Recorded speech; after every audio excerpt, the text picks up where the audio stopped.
نقاب گھر والے نہ کرنے دیں تو پھر کیا کریں انشاءاللہ. دیکھیں اس میں آپ نے اللہ تعالیٰ سے بہت زیادہ دعائیں مانگنی ہیں. جب آپ اللہ سے دعا مانگتے ہیں تو اللہ تعالیٰ آسانیاں پیدا کرتے ہیں.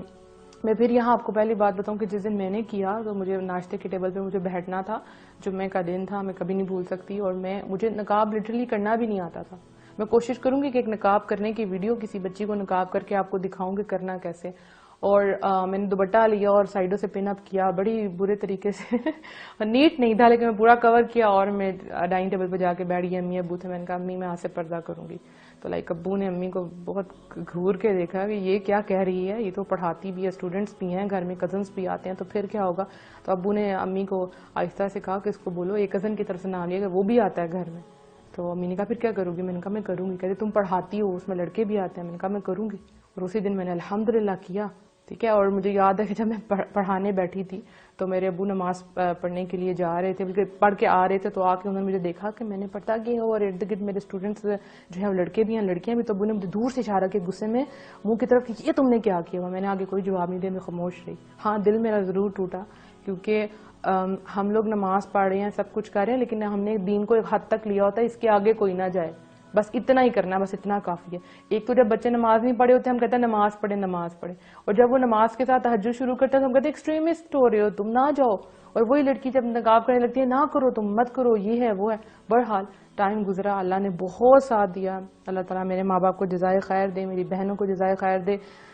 دے اسٹینڈ فار می الحمدللہ. آج بھی وہ میرے ساتھ کھڑی ہیں, اور تب بھی کھڑی تھی, لیکن اب جو ہے چیزیں بدل گئی ہیں الحمدللہ, چیزیں بدل گئی ہیں, سب سمجھ گئے. لیکن وہ دن تھا, ہاں پرابلم تھی, لیکن اللہ نے بہت ساتھ دیا الحمدللہ.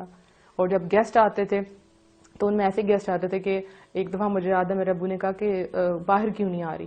مجھے یہ تھا کہ میں باہر آؤں گی اور ابو کہیں گے تم نے کیوں کیا ہوا ہے, تو میں اس سے بہتر ہے میں اندر ہی رہوں. ہاں وہ میری غلطی تھی, مجھے جانا چاہیے تھا, مجھے فیس کرنا چاہیے تھا, لیکن اس وقت میں ڈر گئی تھی کہ مجھے ابو کی سپورٹ نہیں تو کیا ہوگا. تو ابو اندر آ کے کہتے ہیں تم کیوں نہیں آئے, چاچو باہر آئے ہوئے تھے. میں نے کہا وہ چاچو نہیں تھے, وہ چاچو لگتے ہیں. رائٹ, ہم اپنے کزنس کو بھی, ان کے آگے سے بھی کزنس کو بھی چاچو پھوپھو خالہ یہ سب کچھ بنا کے بیٹھے ہوتے ہیں. جو ریئل ہوتے ہیں وہ ریئل ہوتے ہیں. تو ابو میرے ساتھ بہت غصے میں آئے کہ دیکھنا تمہارے ساتھ کیا ہوتا ہے. تو میں نے کہا یا رب العالمین تو جانتا ہے, تم نے مجھے سپورٹ کرنا ہے. میں نے اسی وقت 2 نفل پڑھے, اللہ نے سب کچھ ٹھیک کر دیا. اور آج میرے ابو میرے ساتھ کھڑے ہوتے ہیں, الحمدللہ فخر کرتے ہیں, اللہ کا بہت کرم ہے. تو ٹائم لگتا ہے ہر چیز کو. آپ دعائیں ابھی سے کرنا شروع کریں. اللہ ہمارے خامدوں کے دل نرم کرے, ہمارے بچوں کے, بیٹوں کے, بھائیوں کے دل نرم کرے.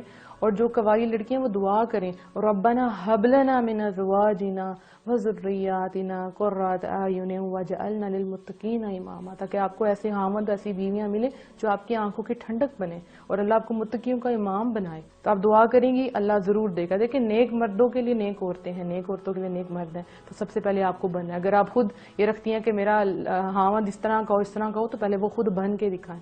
اللہ آپ کی مدد کرے گا. ڈرنا آپ نے کسی سے نہیں ہے.